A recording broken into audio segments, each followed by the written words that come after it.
Hello everyone, my name is Sav, and this is going to be my first moon cycle reflection session for you today, where I talk about the past 3 readings that I've done and discuss different prominent cards that I pulled and how I've seen them playing out in the world and in the spiritual community and in this process that we call ascension, or what I like to think of as a collective healing process.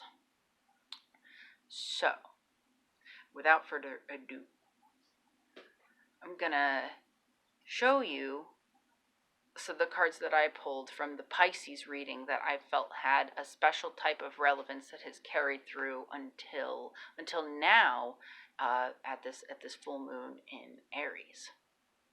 So, in the Pisces reading, I talked about the Alpha Omega, the Holy Grail, the ending and the beginning, what that actually feels like, and it definitely feels like an end to karmic cycles through emotional purging. So through purging, we're experiencing the emotions and becoming resurrected from them. So if you're a light worker, you've probably been experiencing this. I've been hearing about people talking about purification across the board, and I've been experiencing it myself. And what it feels like is what this card looks like.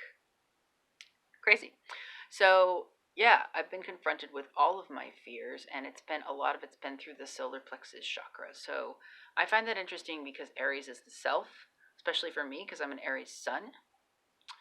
And so during the Pisces reading, I this card in particular made itself very loud to me, and I couldn't stop looking at it.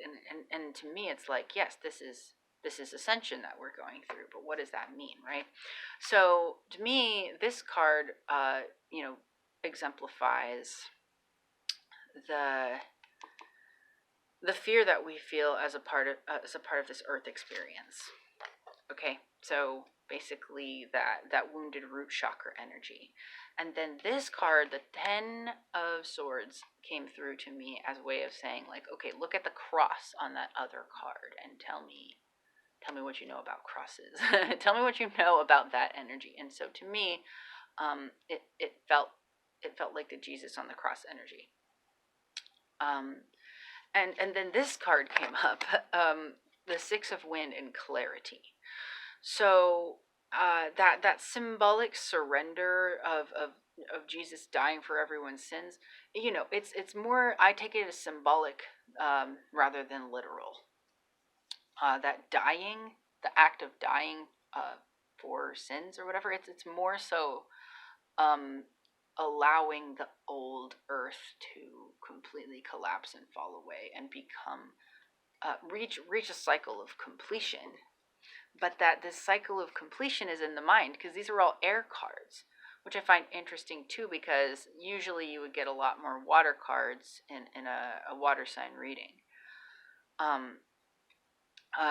But there was, I believe it was right at the end of Mercury retrograde, so that could have been a huge player in that energy as well.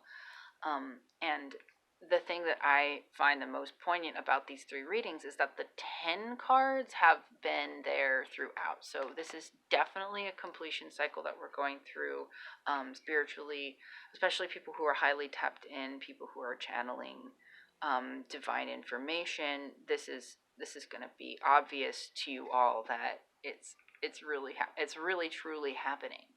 And yeah, I've been seeing people awakening around me that I didn't expect, and people genuinely finding faith in things, and it's definitely happening slowly for some people, but for me, it's been happening faster and faster and faster through my Kundalini awakening and ascension process. So this card has been there throughout those past 2 readings of the Pisces reading and the new moon and Virgo reading. So this great work, that we've been doing, that I believe is the emotional work. And these little lines here, that kind of shows me that we're leaving timelines behind. So timelines are um, the literal manifestations that we're walking into. So the way that we walk into them is through aligning. So we align our vibrations with the timelines that we want to walk into and become a part of. And this clarity and completion that we're going through is what I talked about in the new moon in Virgo, the purification process. So that's what I believe this great work is all about, is that we're bringing pieces of ourselves that are emotional connections to essentially lower vibration timelines, and we're bringing them back to center, and we're releasing that old energy, and that's what detaches us from those undesirable outcomes in our lives. So if you already know how to do this, you've probably been doing this. I made this channel so that if you have just recently awakened from these energies, that I can show you how I do these things, because I think it's so important to learn and to both teach and learn through these online mediums and through a meeting in person and things like that, which is something I'm also going to talk about. So I think it's great when I do a reading and I pull the card that's like the card that aligns with that archetype. So I pulled the Hermit card during the new moon in Virgo reading, and I think it's really cool and interesting that Virgos have this really internal mental process. They're more like an air sign out of all of the earth signs. I think that's really that's been a theme. So like Pisces is kind of like an air sign for being a water sign, and Virgos are kind of like airy for being an earth sign, very intellectual, uh, very analytical people, scientifically minded people. But the act of going within is an intuitive process. I'm not saying Virgos can't be intuitive, but they're intuitive through their mental analytical process. So I talked about this purification process being a mental one, being that it's all about our mindset now. That we need to allow this sort of divine resurrection to happen. We need to allow the clarity to come from, what we would call above, which I'm actually realizing is coming from within. I've been like my solar plexus chakra has been activated, and I've been getting these really intense light downloads from the center of my body, which has never happened before, but it's happening now.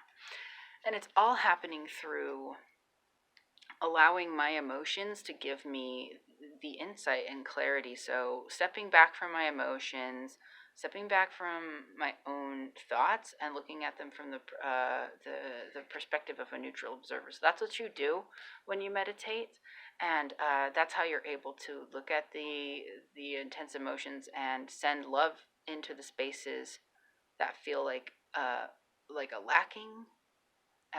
That they're lacking in energy. You can send the love into the sort of like the cracks in your aura or in your chakras, which I've figured out the past couple weeks. They're actually a lot more expensive than just being these like little circles like on your body. They kind of like spread out, which I find is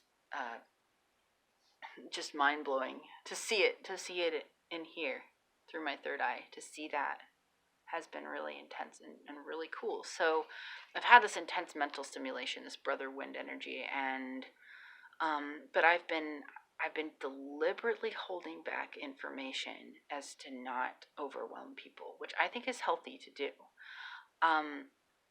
Still, I definitely want to open up and share more and be more authentic through my spiritual process, and that's part of this Emperor energy that came up too during the new moon in Virgo reading.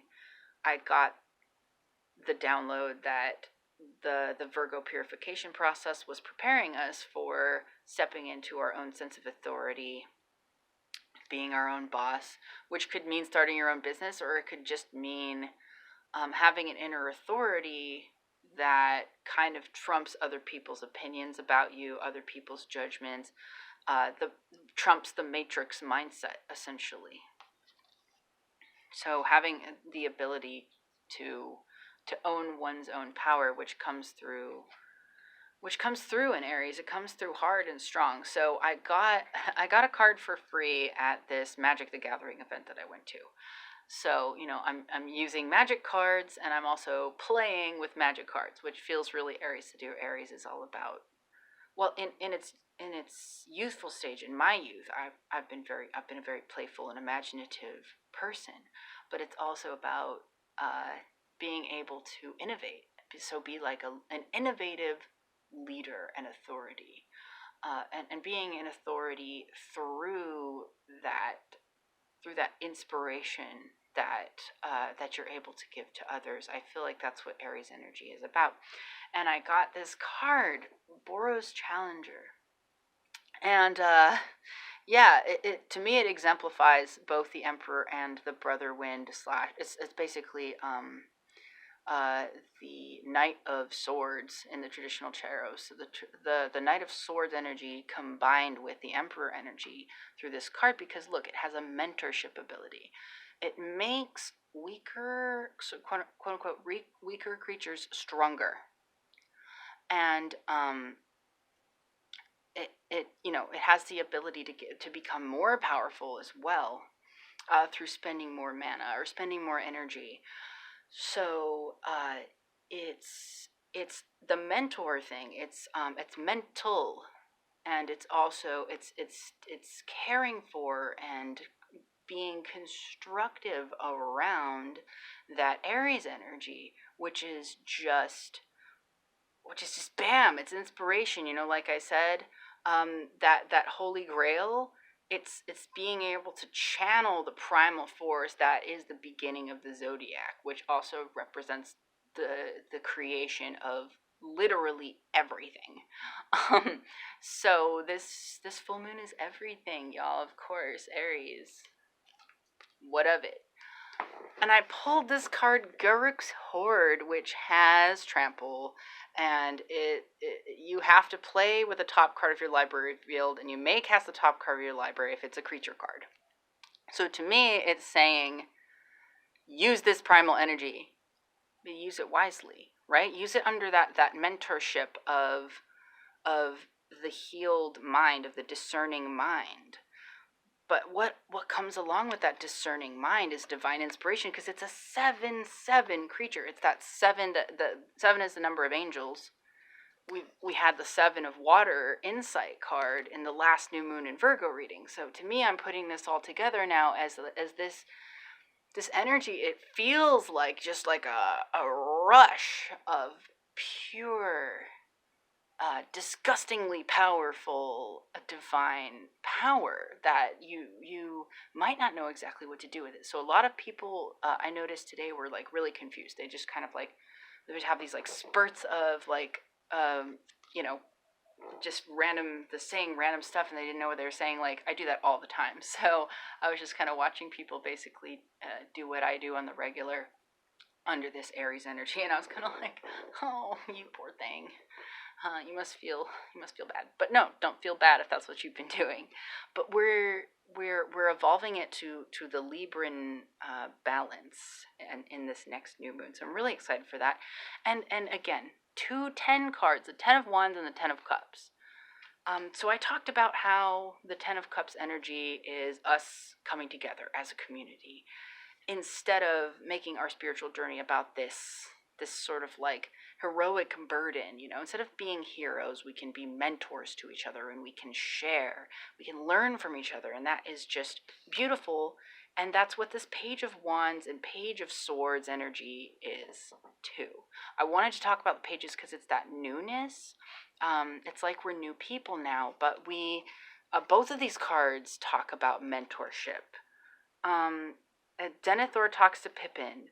Radgast the Brown discusses a message of great importance to Gandalf. we have to mentor this young wand energy, this fire and this wind. We have to mentor it. We have to find. Hold on a second. Let me pause. This was on the bottom of the deck at the end of the reading. It says, "The white tree brings heaven and earth and shows the opening of the new age." I'll let you figure that one out for yourself. Thank you for listening. Have a good night.